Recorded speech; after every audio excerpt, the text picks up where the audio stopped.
है। जी हां, आपको बता दें कि कांग्रेस के विधायक चातुरी नंद ने सदन में यह मामला उठाया।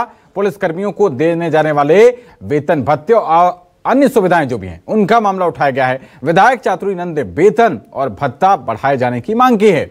इसको लेकर गृहमंत्री विजय शर्मा ने जवाब दिया। उन्होंने कहा कि भत्ता कम देने की बात स्वीकारी और उन्होंने कहा कि भत्ता 8,000 सालाना दिया जाता है। नक्सल क्षेत्र में तैनाती पर मूल वेतन का 20% दिया जाता है। इसके पुनरीक्षण के लिए समिति गठित की गई है और उन्होंने कहा कि विभागीय समिति बनाकर शीघ्र ही इस मामले का निराकरण किया जाएगा।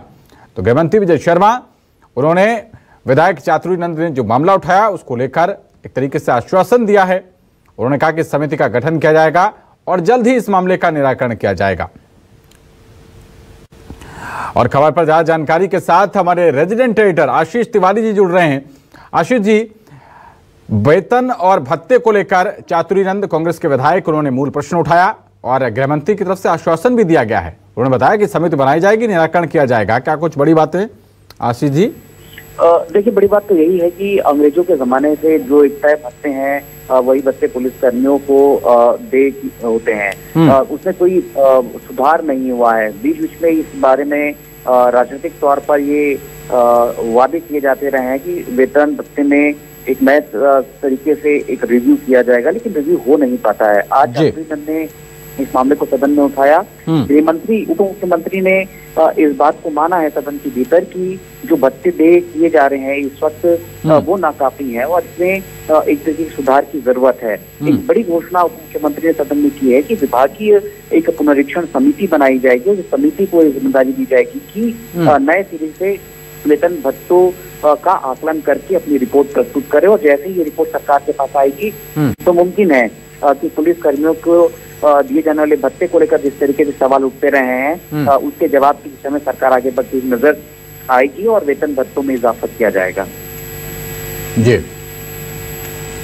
तो ये भी कहा है कि नक्सल क्षेत्र में जो लोग तैनात हैं उनके मूल वेतन का 20% ये भत्ता दिया जाता है और इसको लेकर जल्द ही विभागीय समिति बनाई जाएगी, शीघ्र निराकरण किया जाएगा। जिस तरीके से फैसले विजय शर्मा जी ले रहे हैं, क्या यह माना जाए कि जो हमारे सुरक्षा बल हैं उनके लिए एक नई क्रांति का काल ये रहने वाला है? आशीष जी, देखिए, उम्मीद करनी चाहिए। आपको ध्यान होगा कि जैसे ही सरकार बदली, बीजेपी की सरकार सत्ता में काबिज हुई तो पुलिस कर्मियों को दिए जाने वाले साप्ताहिक अवकाश के आदेश भी किसी सरकार ने जारी कर दिए थे, लेकिन वो एक्सिक्यूट नहीं हो पाया था। कई राज्य के बड़े हिस्सों में कई जगहों पर साप्ताहिक अवकाश पुलिस कर्मियों को नहीं मिल रहे थे। विजय शर्मा के पास जब मामला उठा था उप मुख्यमंत्री के पास, तब उन्होंने इसे लेकर स्पष्ट तौर पर निर्देश दिया था कि साप्ताहिक अवकाश के आदेश जारी किए जाए। आदेश जारी हुए भी और अब जब मामला वेतन भत्तों को लेकर उठता हुआ नजर आ रहा है, सवाल खड़े हो रहे हैं, तो ऐसे में भी उन्होंने एक ठोस आश्वासन दिया है कि इसे पुनरीक्षण की जरूरत है और उसके लिए उन्होंने कमेटी बनाए जाने की